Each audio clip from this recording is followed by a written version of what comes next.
FTP हमारा बार बार हमने इसको डिस्कस करा, देखा है कि एफटीपी जो है बेसिकली आपका सिंपल फाइल ट्रांसफर प्रोटोकॉल, और चीजें वही हैं, बार बार रिपीट हो रही है।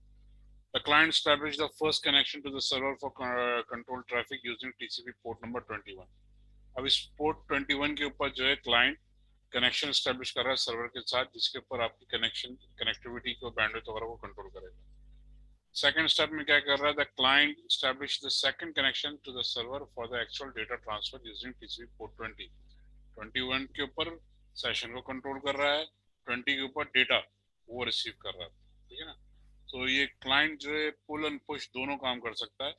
The client can download data from the server और client can upload push data to the server. तो ये दोनों चीजें क्लाइंट जो है वो एफटीपी के ऊपर ही कर रहा होता है। आप जो फाइल डाउनलोड कर रहे हो तो या फाइल अपलोड कर रहे हो तो दोनों काम जो है वो एफटीपी के ऊपर ही हो रहा होता है। ठीक है।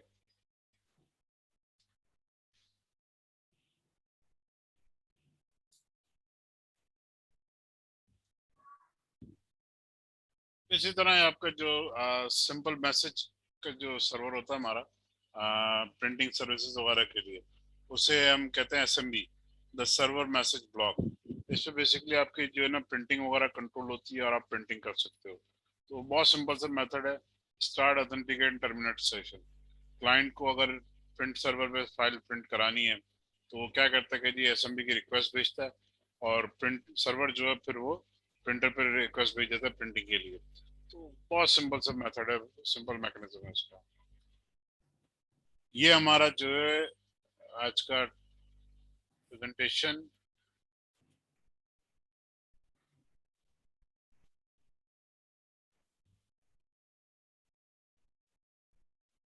वो हमारी जो थी एप्लीकेशन लेयर, प्रेजेंटेशन लेयर और सेशन लेयर, ये तीन लेयर हमने कवर कर ली, तो यूएसआई की कंप्लीट लेयर हो गई है। अब सिक्योरिटी हमारा जो है बेसिक फंडामेंटल है, ये सिक्योरिटी आज हम डिस्कस करेंगे, ये आखिरी हमारा टॉपिक है। इसके बाद आपका जो है वो सेशन कंप्लीट हो जाएगा। पहला जो आपका मंथ और पहला आपका जो है मॉड्यूल वो कंप्लीट हो जाएगा। जी सर आपने बोला था 17 चैप्टर्स हैं। 17 है, 16 है, 16वां चल रहा 16वां है ना, है। इसके बाद 17वां है ना, वो भी हाँ सिक्योरिटी का। 17वां तो आसान है, तुम लोग खुद कर लोगे। वो छोटा छोटा एक नेटवर्क कैसे बनता है, उसमें चीजें कैसे आती हैं, जो ना वो तो आप ये वो ऑलरेडी चीज, सिखा चुके हैं। ये वो चीजें जो आपके डेली कॉमन लाइफ में वैसे चल रही होती है, और वो चीजें हम कर भी चुके हैं और आइंदा भी हम करते रहेंगे। जैसे आईपी कॉन्फ़िग क्या है, आईपी कॉन्फ़िग स्लैश ऑल क्या है, यस पिंग सर, क्या है, एनएस लुकअप अभी हमने देख लिया। तो वो सारी बेसिक कमांड्स। छोटी हैं कमांड जो हम डेली लाइफ में यूज कर रहे होते हैं, तो वही आपने यूज करनी है। तो उसमें प्रॉब्लम नहीं है। हाँ, अगर किसी को प्रॉब्लम आती है तो हम डिस्कस कर सकते हैं, उसमें कोई इशू नहीं है। ठीक है, ठीक ठीक है है। ना, तो उसका मसला नहीं है। अच्छा, टाइप ऑफ थ्रेट्स, सिक्योरिटी बहुत इंपॉर्टेंट फैक्टर है। सिक्योरिटी मेरा फेवरेट टॉपिक है, और बेसिकली साइबर सिक्योरिटी मैं आप सबको रेकमेंड करूंगा, और आपके साथ जितने भी लोग हैं जिनको हैकिंग भी अगर सीखनी है या जिनको सिक्योरिटी में अपना डोमेन बनाना है तो वो साइबर सिक्योरिटी की तरफ चले जाए। साइबर सिक्योरिटी जो है वो शुरू में बेशक थोड़ा सा बोरिंग है मगर बहुत इंटरेस्टिंग है। सिस्को ने उसको बहुत जबरदस्त बनाया हुआ है। उसमें लैंड वगैरह कैसे सर स्कैन की, साइबर सिक्योरिटी की जो है वो डिग्री कैसी रहेगी? डिग्री तो बहुत अच्छी रहेगी, मिलेगी कहाँ से, कराची में कौन करा रहा है? सर ये Dawood engineering university. Cyber security करा रही है लोग। यस सर, इस साल पहला बैच है। अभी स्टार्ट कर रहे हैं ना लोगों ने। साइबर सिक्योरिटी के ऊपर डिग्री अगर मिल जाती है तो बहुत अच्छी बात है। साइबर सिक्योरिटी हमारा बहुत जबरदस्त डोमेन है, इसमें फ्यूचर भी बहुत अच्छा है, और हर कोई ये कर नहीं पा रहा क्योंकि थोड़ा सा खुश्क होता है ये। मैं अगेन रेकमेंड ये करूंगा कि इस कोर्स को करने के बाद जो ना साइबर सिक्योरिटी का कोर्स जरूर करना है अगर आपने कैरियर बनाना है। वो लोग सर इस लेकिन कोर्स के साथ साथ और भी चीजें कर रहे हैं, डेवलपमेंट कर रहे हैं या डेटाबेस भी कर रहे हैं और ये भी कर रहे हैं वो भी कर रहे हैं। Yes sir. तो यार मेरे हिसाब से टाइम वेस्ट है। आप एक जगह फोकस हो। अगर आपको डेटाबेस में जाना डेटाबेस फोकस करो, अगर आपको प्रोग्रामिंग में जाना प्रोग्रामिंग में जाओ, अगर आपको वेब डेवलपमेंट जाना है उसमें जाओ, अगर आपको नेटवर्क में आना तो उसमें आओ। ये सारे बड़े बड़े डोमेन है अपनी जगह, इन सबका अपना अपना कैरियर है। मैं ये नहीं कह रहा कि सारा कैरियर इसके अंदर है, सबकी अपनी एक लाइफ है। अल्लाह ताला जिसको जहाँ रिस्क है, मगर अगर नेटवर्क में आना है तो साइबर सिक्योरिटी में आ जाओ, इसमें आपको ज्यादा फायदा है। जी सर लेकिन सीसीएनए के बाद सीसीएनपी इम्पोर्टेंट तो नहीं है, डायरेक्ट सिक्योरिटी में जा सकते हैं ना? जा सकता है। सीसीएनपी जो है ना वो आपको बहुत एडवांस लेवल पे लेके जाता है, और सीसीएनपी बहुत कम लोग करते हैं, तो अगर आप सीसीएनपी कर लेते तो ये बहुत बड़ा प्लस पॉइंट है आपके लिए। और सीसीएनपी के आपसे 2 पेपर है, मगर सीसीएनपी बहुत टफ है। सीसीएनए के मुकाबले में सीसीएनपी बहुत मुश्किल है, मगर करने वाले कम लोग होते हैं, इसलिए उसमें जॉब ऑप्शंस आपके बढ़ जाते हैं।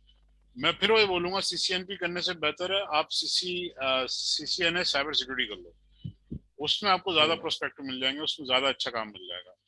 ठीक है, क्योंकि एक तो आपके सीसीएनए होगी ना, राउटिंग स्विचिंग आपने कर ली, यस अब वो सर। सिक्योरिटी का जब फैक्टर आ जाता है ना, तो आप बहुत सारी यस चीजों को सर। कवर कर लेते हो, तो वो बहुत अच्छा है आपके लिए।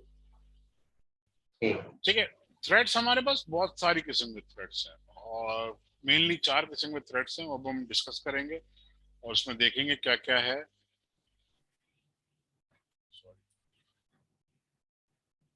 रिकॉर्डिंग हो रही है ना? अच्छा, after the threat actor gains access to the network, अब उस बंदे ने, जो हैकर है हमारा, उसने नेटवर्क का एक्सेस ले लिया किसी भी तरीके से, उसने स्निफिंग करी या उसने बैकडोर खोला या रिमोट एक्सेस के थ्रू किसी भी तरीके से सिस्टम को उसने एक्सेस कर लिया, उसके अंदर दाखिल हो गया। अब दाखिल होने के बाद कितने किस्म के थ्रेट्स हैं ये पहले पता होना चाहिए कि आपको नुकसान क्या है, वो करेगा क्या। तो 4 में से एक चीज कर सकता है, इंफॉर्मेशन थेफ्ट, उस सर्वर या उस सिस्टम के अंदर या उस मोबाइल के अंदर जो इन्फॉर्मेशन है वो चोरी हो सकती है। डेटा लॉस एंड मैनिपुलेशन, आपकी जो फाइल वगैरह अगर कॉपी है वो उसको डिलीट या रिमूव कर सकता है, या अगर कोई स्मार्ट बंदा है तो उसमें आपके नंबर्स चेंज कर सकता है।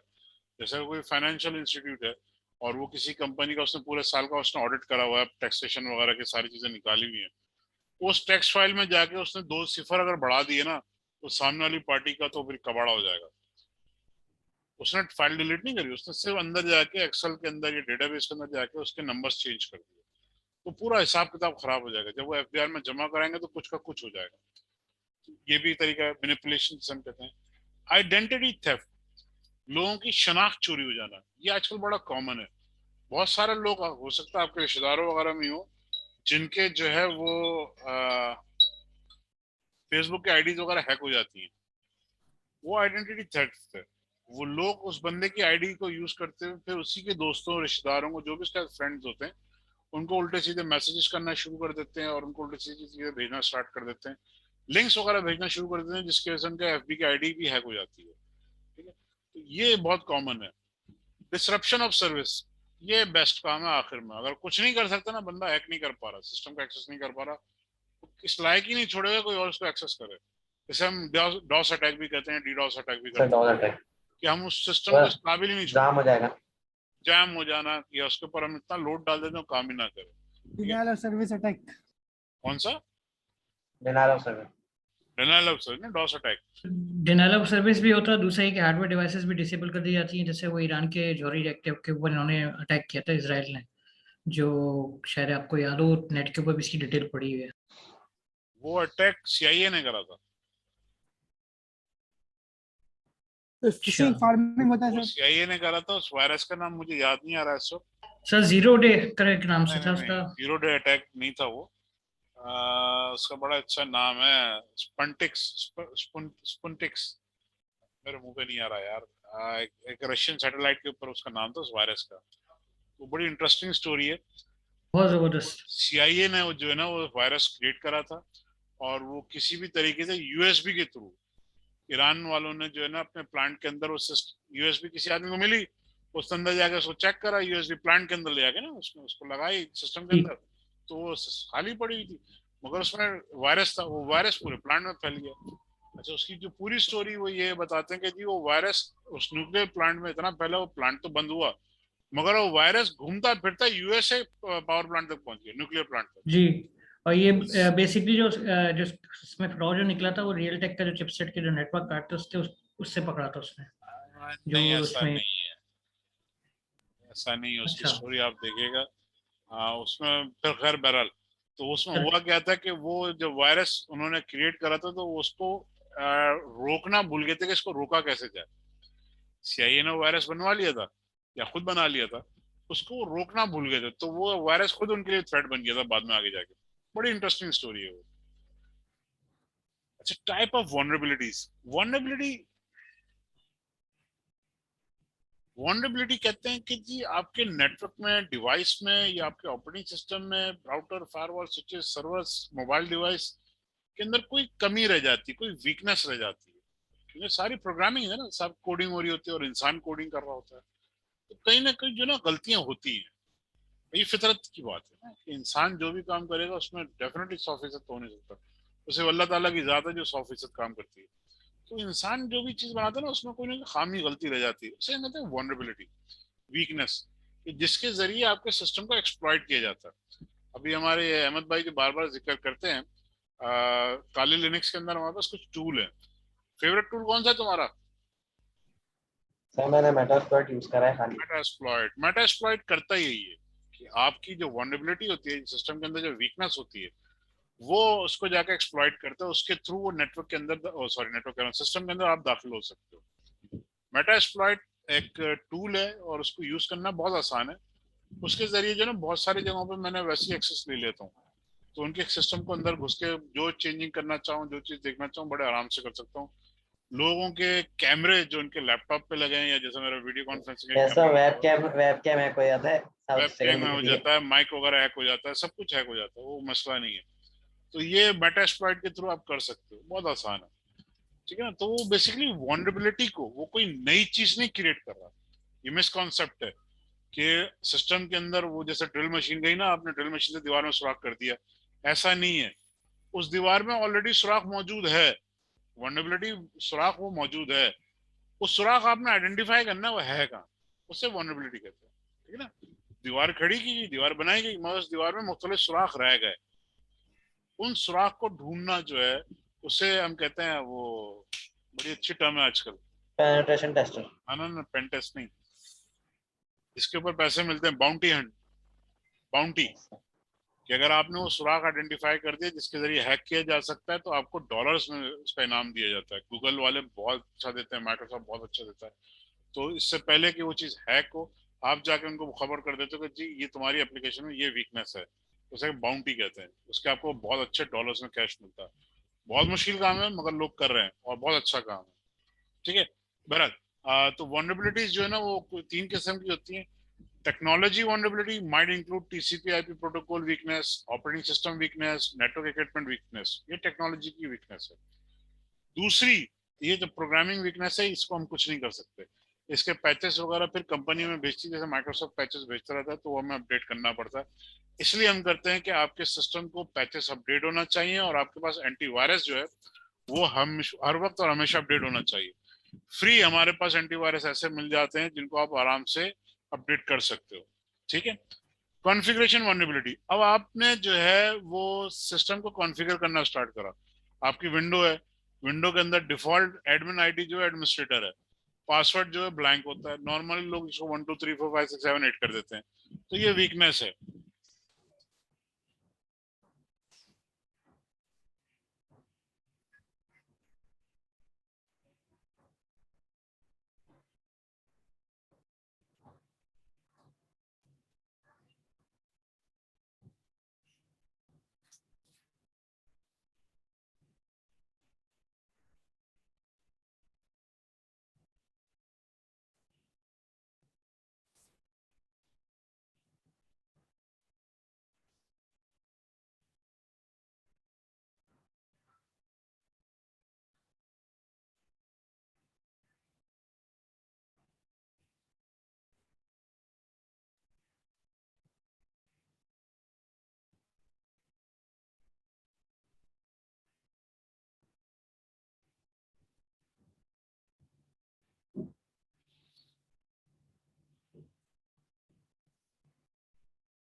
ठीक है।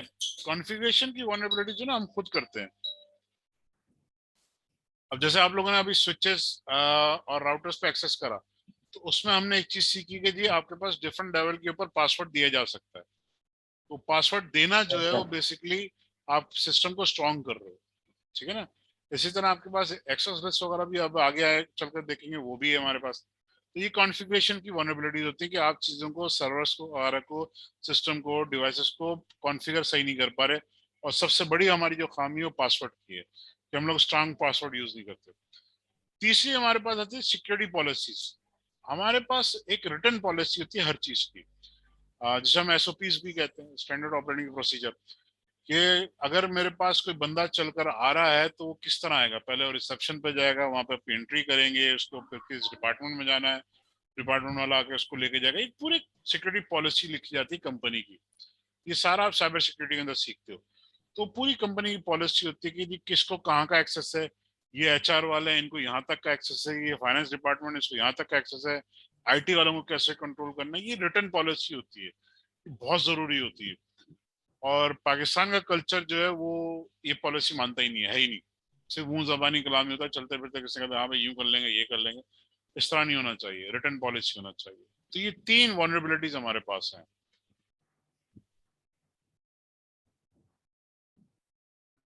फिजिकल सिक्योरिटी हमारे पास, अब देखो हम आईटी सिक्योरिटी की बात कर रहे हैं, ठीक है ना। अब आईटी सिक्योरिटी में फिजिकल सिक्योरिटी का क्या काम है, इसके तो सिक्योरिटी गार्ड्स होते हैं। साइबर सिक्योरिटी के अंदर ये सारा कुछ देखा जाता है। अब फिजिकल सिक्योरिटी भी आईटी का ही काम है। तो साइबर सिक्योरिटी के टॉपिक में हम देखते हैं कि गार्ड कहाँ होना चाहिए, कैसे होना चाहिए, कौन सा वेपन होना चाहिए, ये सारी इन्फॉर्मेशन हमें पता होना चाहिए, या एटलीस्ट हमें बहुत सारी चीजों के अंदर जो ना हमारी राय लेते हैं लोग।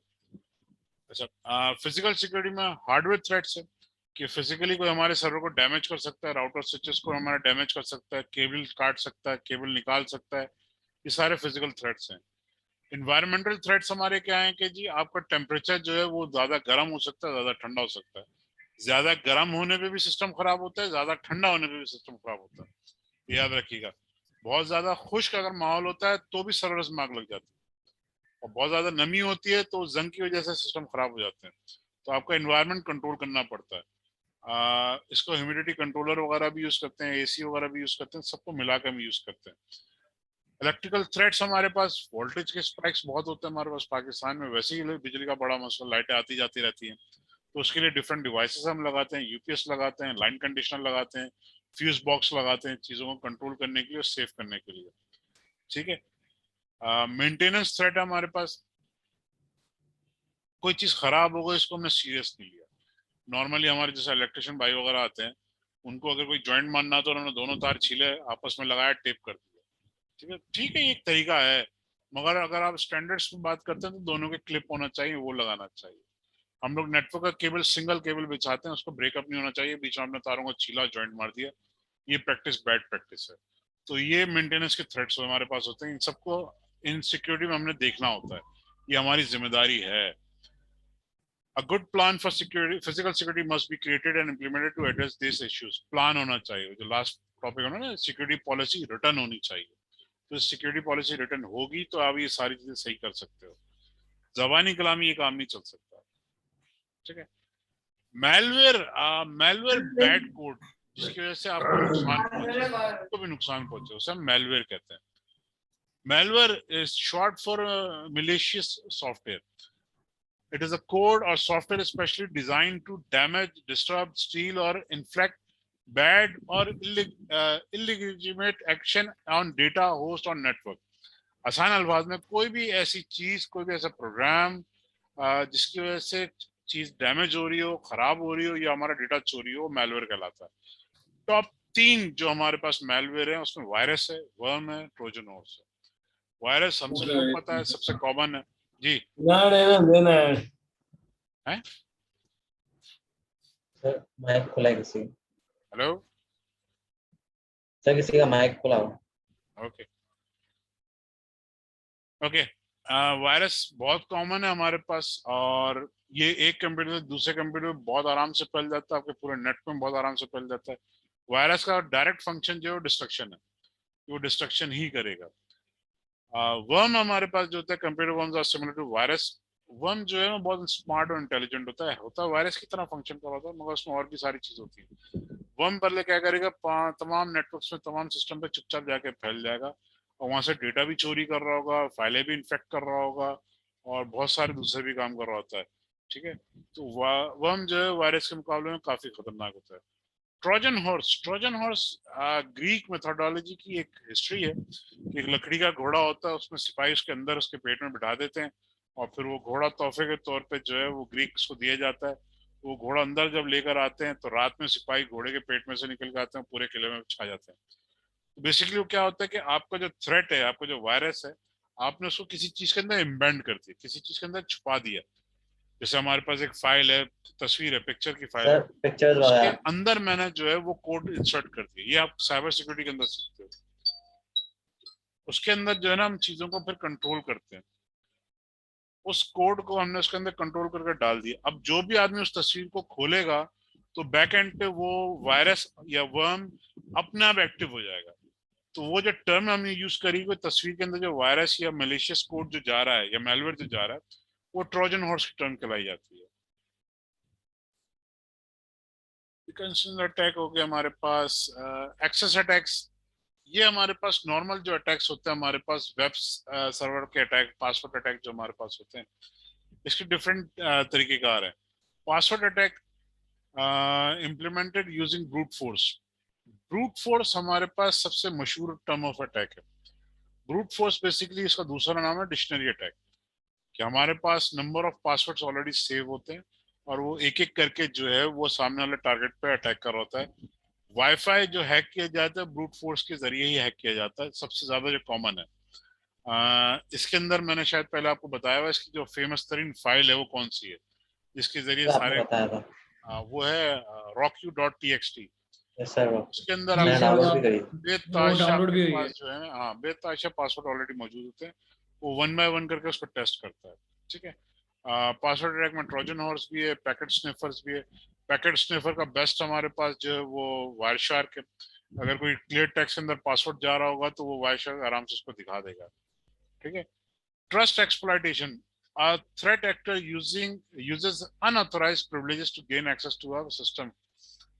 बेसिकली ट्रस्ट एक्सप्लॉइटेशन का मतलब क्या है कि मैं किसी बंदे का एतमाद को धोखा दे रहा हूँ। मैं किसी एनवायरनमेंट में जाता हूँ, गेस्ट हूँ, मैंने वहां जाके अपना लैपटॉप जाके खोला और मैंने कहा यार मुझे आपका नेटवर्क का एक्सेस चाहिए। उन्होंने मुझे ये तो केबल दे दिया, ये वाईफाई का पासवर्ड दे दिया, जो हम कॉमन करते हैं।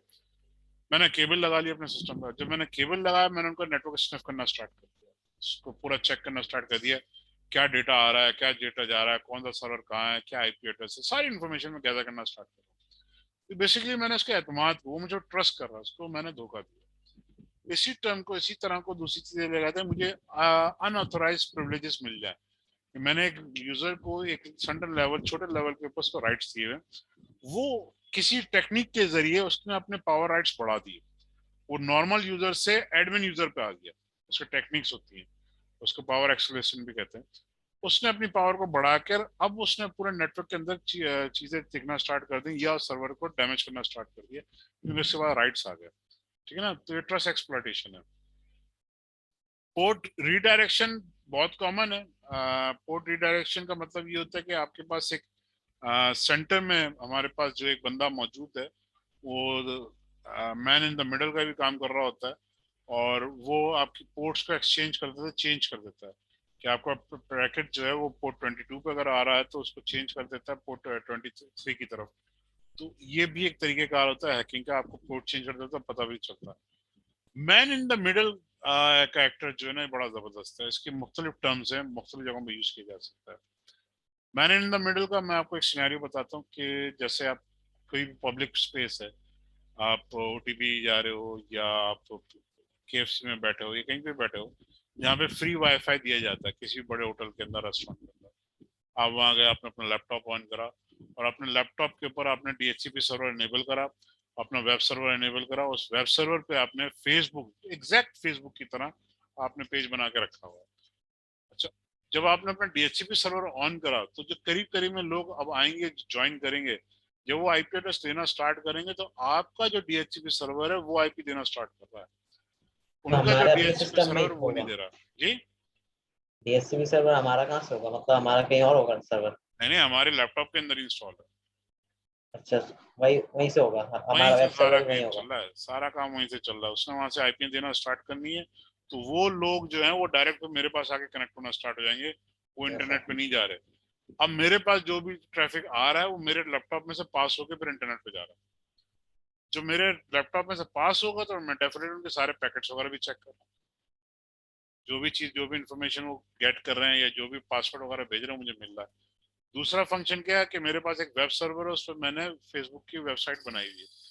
अब कोई भी अगर facebook.com खोलता है तो facebook.com एक्चुअली नहीं खुली, वो जो मेरे लैपटॉप में फेसबुक का पेज मैंने बनाया हुआ है वो उसके पास यस सर। पॉपअप हो रहा है। अब वो यूजर आईडी पासवर्ड देगा तो वो यूजर आईडी पासवर्ड मेरे पास सेव है, क्लाइंट को जो एरर मिलता रहेगा तो वो यही समझेगा शायद फेसबुक अभी नहीं चल रहा। ठीक है ना, तो ये भी एक यस टेक्निक है, सर, बड़ी कॉमन टेक्निक है, इसलिए मना करते मतलब हैं कि फिशिंग अटैक कहलाता है ना। नहीं यार, फिशिंग अटैक तो कुछ और होता सर फिशिंग ही बोलेंगे ना उसको, है। नहीं फेक पेज नहीं, दिखा रहे हैं। फिशिंग अटैक ये नहीं कहलाता है। फिशिंग प्रॉपर ईमेल क्लास मतलब लेना फिर स्टार्ट कर दो। अच्छा, डिनाइल ऑफ सर्विस अटैक बहुत आसान अल्फाज में, बहुत शॉर्ट अल्फाज में, किसी भी सर्वर के ऊपर आप इतना ट्रैफिक भेज देते हो, इतना लोड भेज देते हो कि वो सर्वर जो है काम करने से इनकार कर देता है। जैसे मेरे पास एक वेब सर्वर है, उस वेब सर्वर के ऊपर मैंने 100-200 कंप्यूटर्स का पैकेट एक साथ भेजना स्टार्ट कर दिया। अब वो वेब सर्वर की कैपेसिटी नहीं है कि 50 से ज्यादा लोगों को एंटरटेन कर सके, तो क्या होगा कि इसका इतना ट्रैफिक आ जाएगा ना, वेब सर्वर स्लो हो जाएगा। तो दूसरा जो आदमी जब पेज उसका देखने आएगा तो वेब सर्वर उसको एंटरटेन नहीं करेगा, पैकेट उसको ड्रॉप करना स्टार्ट कर देगा। ये कहलाता है डॉस अटैक। ये बड़े कॉमन अटैक हैं और हमारे पास होते रहते हैं पाकिस्तान के अंदर भी। सर आज हुआ ना नेशनल बैंक के ऊपर। अच्छा। हाँ न्यूज में आ गया, उन्होंने वो सारा डिस्कनेक्ट कर दिया, टीम्स लगी हुई है हाँ उसको रिकवर करने के लिए, तो तकरीबन एफबीआर भी है, एफआईए भी है, सब लगे हुए हाँ, तो यही होगा जब इंडिया को भी हरा होगा, अफगानिस्तान को भी हरा होगा, हैं। सबको मिलके हरा होगा, तो भाई यही होगा भाई। अच्छा भाई, अरे 10 मिनट है हमारे पास, तो मैं चाह रहा हूँ क्लोज करूँ, फिर इंशाल्लाह फिर नेक्स्ट सेशन में उससे बात करेंगे। ठीक है। अच्छा, डॉस अटैक मैंने बड़ी एग्जांपल दी। डीडॉस अटैक जो है ना, similar similar to DoS attack है, मगर ये एडवांस फॉर्म है। इसके अंदर आपके पास zombies क्रिएट किए जाते हैं, और वो zombies बॉटनेट दूसरा वर्ड है उसके लिए यूज किया जाता है। तो मल्टीपल सिस्टम्स को आप एक छोटी सी ऐसा। एप्लीकेशन के जरिए कंट्रोल कर रहे होते हो, और सारे अटैक्स फिर एक साथ जो है ना एक ही टारगेट के ऊपर जा रहे होते हैं। तो डीडॉस अटैक जो है वो अब नई टर्म है, क्योंकि डॉस अटैक अब ज्यादा कामयाब होता नहीं है। तो अच्छा, वो लग जाता है ना, पहले वो करता है 5-6 सेकंड तक क्या करता कोई है? वेबसाइट वगैरह, मतलब नाम याद नहीं आ रहा मुझे। कोई सर्विस होती है, उसमें पहले हम ओरिजिनल यूजर है कि नहीं, ऑथेंटिक है कि नहीं, पहले नहीं चेक नहीं, करता है वो हर पाँच छह जगह नहीं, सेकंड हर जगह नहीं होता, इस तरह नहीं हर होता। जगह नहीं, कहीं कहीं है। नहीं, वो इस तरह नहीं होता, डॉस अटैक दूसरे तरीके से काबू किया जाता है। बहरहाल, डिफेंस एंड डेप्थ, अब इसको मिटिगेट, सिस्टम को कंट्रोल कैसे करते हैं? हमारे पास डिफरेंट सिक्योरिटी के हार्डवेयर हैं। ये आप नेटवर्क सिक्योरिटी का सीसीएनए नेटवर्क सिक्योरिटी जो उसमें पढ़ाया जाता है। हमारे पास वीपीएन है, एएसएल, एएसए सिस्को का ब्रांड है, फायरवॉल पे एएसए लिखा जाता है। फायरवॉल है, आईपीएस है, इंट्रूजन प्रिवेंशन सिस्टम है। हमारे पास ईएसए, डब्ल्यूएसए वाईफाई की सिक्योरिटी के लिए। हमारे पास ट्रिपल ए सर्वर्स हैं। ये सारे हार्डवेयर जो हैं ये डिफरेंट लेवल पे आके जो है आपके नेटवर्क को सिक्योर करते हैं। सबसे इम्पोर्टेंट और सबसे जरूरी जो हमारे पास है वो है फायरवॉल। फायरवॉल तो लाजमी हमारे पास होनी चाहिए। अब जो हमारे पास फायरवॉल आती है उसे हम कहते हैं यूटीएम, यूनिफाइड थ्रेट मैनेजमेंट, कि एक ही फायरवॉल के अंदर सारी फीचर्स आपके बिल्ट इन होती है। यूवीपीएन भी है, आईपीएस भी है, ट्रिपल ए भी है, तो उसकी कॉस्ट भी कम हो जाती है और उसको मैनेज करना भी आसान हो जाता है। सबसे इम्पोर्टेंट काम, आपके पास बैकअप होना चाहिए हर चीज का, सर्वर्स का, सिस्टम्स का, ईमेल्स का, डेटाबेस का। बैकअप वाहिद रिसोर्स है जिसकी वजह से आपको नुकसान होने से बचाया जा सकता है। अदरवाइज अगर आपने बैकअप नहीं लिया तो आपका नुकसान बहुत बड़ा होता है। हमारे यहाँ बैकअप की फ्रीक्वेंसी क्या होनी चाहिए, स्टोरेज का, सिक्योरिटी, वैलिडेशन, इन चीज़ों पे लोग सीरियस नहीं होते, सीरियस काम नहीं किया जाता। मैंने बहुत तो सारी यूज बड़ी बड़ी जगहों पे देखा है कि लोगों को, जब हम ऑडिट करने जाते थे तो लोगों को मैंने उससे सवाल किया, मैंने कहा यार आपने बैकअप लिया हुआ? हाँ सर हमने बैकअप लिया हुआ। अच्छा, मैंने कितने दिन बोला? सर दिन में 2 दफा हम बैकअप लेते हैं। Very good. मैंने उसको टेस्ट करा, आज तक खामोश हो जाता है। बैकअप ले रहे हैं, बैकअप को टेस्ट नहीं कर रहे। ये एक बहुत बड़ा इशू है, आपको बैकअप को लाजमी टेस्ट करना है। अगर आप बैकअप टेस्ट नहीं कर रहे तो उसकी कोई गारंटी नहीं हो बैकअप काम आएगा ही नहीं आएगा, नंबर एक। नंबर दो, लोग बैकअप ले रहे हैं, उनको रिस्टोर करने का तरीका ही नहीं पता। तो भाई बैकअप मैंने ले लिया, मैं इसको करूंगा क्या? सर्वर को दोबारा खड़ा कैसे करूंगा, बैकअप रिस्टोर कैसे करूंगा? अभी 2 दिन 3 दिन पहले मुझसे कोई एक लड़का इसी बात पे बहस कर रहा था, मुझे सही याद नहीं आ रहा। तो बैकअप के ऊपर मुझसे बहस कर रहा था कि सर इस तरह बैकअप, मैंने कहा इस तरह नहीं होगा, आपको पहले सर्वर दोबारा रिक्रिएट करना पड़ेगा, उसका स्टेट वापस लेकर आना होगा, फिर डेटाबेस लेकर आना पड़ेगा। एक बैकअप से सारे काम नहीं कर सकते, इसका एक प्रॉपर प्रोसीजर है, एक तरीकेकार है, वो हमारे सिक्योरिटी पॉलिसीज में लिखा जाता है, बताया जाता है कौन शख्स का जिम्मेदार है, कौन शख्स को डेली लेगा, कौन शख्स को टेस्ट करेगा, कहाँ रखा जाएगा, रिटेंशन पॉलिसी क्या है। ये बहुत बड़ी जिम्मेदारी है, ठीक है ना। ये बहुत इंपॉर्टेंट है। मैंने कहा ना, सिक्योरिटी के फीचर्स बहुत अच्छे हैं, बहुत जबरदस्त है, इसके ऊपर काम करना है। अच्छा, सिक्योरिटी के अंदर एक बहुत इंपॉर्टेंट चीज हमारी अपग्रेड, अपडेट और पैच मैनेजमेंट।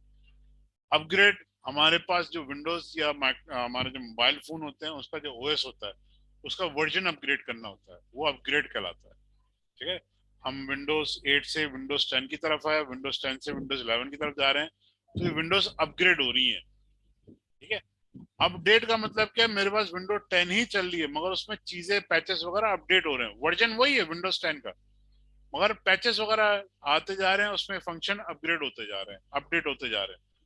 पैच, कोई सिक्योरिटी वनरेबिलिटी आई, माइक्रोसॉफ्ट को बाद में पता चला, उन्होंने उसका कोई पैच भेज दिया फौरन इश्यू को रिजॉल्व करने के लिए, तो वो इश्यू आपका वहीं रिजॉल्व हो जाता है, ठीक है। इसलिए हम कहते हैं कि आपका सिस्टम अपडेट होना चाहिए, और ये तभी मुमकिन होता है जब आपके पास लाइसेंस सही चल रहा हो, ठीक है। एंटीवायरस वगैरह भी आपका अपडेट होना चाहिए। हमारे पास एक टर्म हम यूज करते हैं ट्रिपल ए, आपने पीछे देखा भी है, ऑथेंटिकेशन, ऑथराइजेशन एंड अकाउंटिंग। ये ट्रिपल ए का फंक्शन कहलाता है।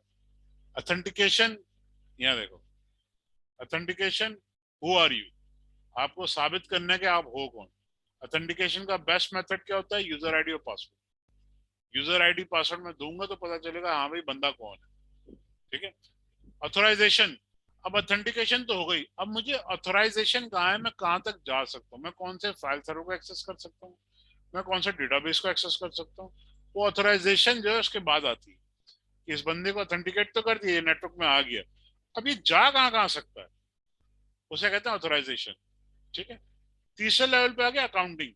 अकाउंटिंग कि वो बंदा कब आया और वो उसने क्या क्या काम किया और फिर वो कब गया, ठीक है ना। तीनों चीजें वो नोट की जा रही है, उसे कहते हैं अकाउंटिंग। नंबर एक, कब आया, कैसे आया, कब आया। नंबर दो, उसने क्या काम करा, कौन कौन से सर्वर पे गया, कौन कौन सी फाइलें खोली। नंबर तीन, वो बंद करके कब गया। ये सारी इंफॉर्मेशन जो है उसके अंदर मौजूद होती है। तो ये triple A server basically authentication, authorization और अकाउंटिंग के लिए होता है। ये डिफरेंट इसके सर्वर होते हैं जो हम यूज करते हैं। तो ये आपके पास बेसिकली माइक्रोसॉफ्ट के अंदर हम इसे कहते हैं डोमेन कंट्रोलर। डोमेन कंट्रोलर के अंदर सारी फीचर्स होती हैं, फ्री में हमें मिल जाते हैं। रेडियस प्लस है, टकास सर्वर है, ये हमें फ्री भी मिल जाता है, हम उस पर भी काम कर सकते हैं। फायरवॉल, फायरवॉल मैंने कहा ना बहुत इंपॉर्टेंट हमारा एक्सपेक्ट है। फायरवॉल के अंदर बहुत सारी चीजें हमें कंट्रोल करना पड़ती हैं, इससे हमें बहुत सारे फायदे, हमारा इनसाइट को सिक्योर करता है। फायरवॉल का एक सबसे बड़ा फंक्शन क्या है कि जब आपके पास फायरवॉल नहीं होती तो इंटरनेट से ट्रैफिक बिला वजह आपके नेटवर्क के अंदर घुस रहा होता है। सपोज ये फायरवॉल नहीं है, ये सारा ट्रैफिक इंटरनेट से अंदर दाखिल हो रहा होगा। फायरवॉल क्या करती है, इस ट्रैफिक को रोक देती है, इसने यही उसको रोक दिया। अब वो ट्रैफिक जो अंदर से बाहर जाएगा सिर्फ वही वापस आ सकता है, बाहर से कोई भी ट्रैफिक फायरवॉल अंदर नहीं आने देगी। तो ये फायरवॉल का सबसे बड़ा फंक्शन है, ठीक है ना। ये वही ट्रैफिक जो अंदर से बाहर जा रहा है फायरवॉल उसी को वापस अंदर आने देगी, अदरवाइज नहीं। सर ये फायरवॉल के सिमुलेटर्स होते हैं ऑनलाइन? हाँ मिल जाएंगे। फायरवॉल का अगर आपने अगर सही प्रैक्टिस करनी है तो आप जी GNS3 पे यूज कर सकते हो, वरना आपके पास पैकेट ट्रेसर के अंदर भी फायरवॉल मौजूद है।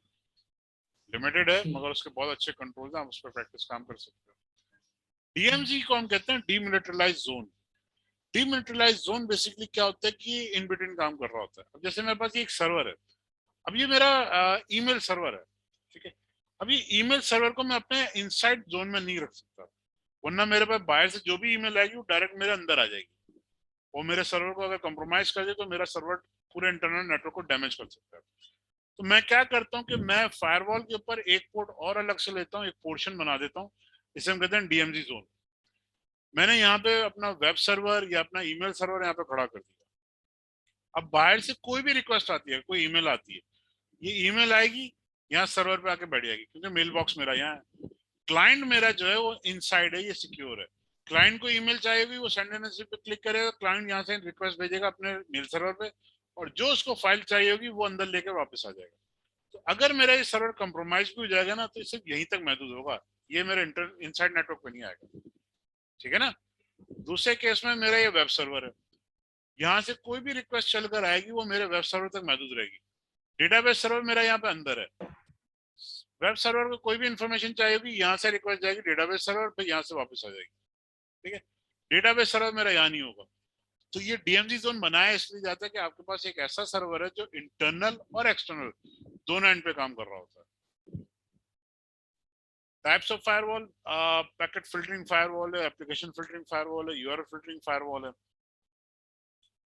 ये हम आगे जब चीजों को सिक्योरिटी में देखेंगे तो इंशाल्लाह और इसको अच्छे तरीके से देख लेंगे। एंड पॉइंट हमारे पास जो है, हमारे पास लैपटॉप, डेस्कटॉप, सर्वर, स्मार्टफोन्स, इन सब पे दो चीजें लाजमी होना चाहिए, पैचेस और अपग्रेड, ये लाजमी होना चाहिए। और दूसरा हमारे पास एंटीवायरस लाजमी इंस्टॉल होना चाहिए। एंटीवायरस जो है वो आपके सिस्टम को बहुत सारी जगह बचा देता है। हम लोग नॉर्मली अपने मोबाइल फोन पे एंटीवायरस इंस्टॉल नहीं करते, हमें करना चाहिए। ठीक है, डिवाइसेस की सिक्योरिटी मैंने कहा वही है हमारे पास जो मैकेनिज्म है। पासवर्ड हमारे पास बड़ा होना चाहिए, पासवर्ड की सिक्योरिटी हमारे पास लाजमी है। एसएसएल हम लोग यूज करेंगे। जो सर्विसेज हम यूज नहीं कर रहे उसको हमने बंद करना है, ये हम एसीएल के अंदर देखेंगे। बाकी तो सारी हुई चीजें इंशाल्लाह। तो अब नेक्स्ट क्लास में जो है ये आपका पूरा मॉड्यूल कंप्लीट हो गया।